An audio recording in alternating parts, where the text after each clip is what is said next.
Welcome back to another technical deep dive here in the debug zone. Today we're tackling a big question and breaking it down with insights from other users.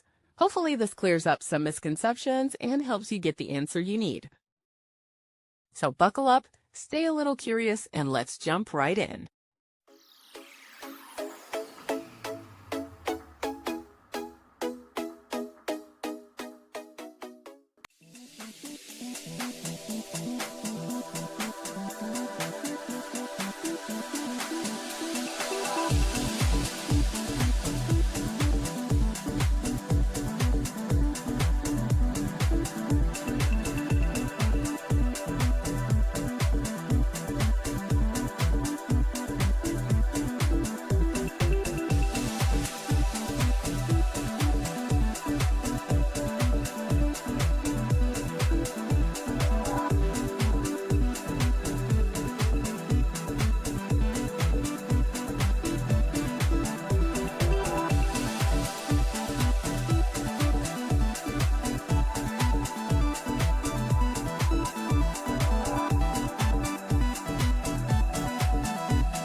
And that's a wrap.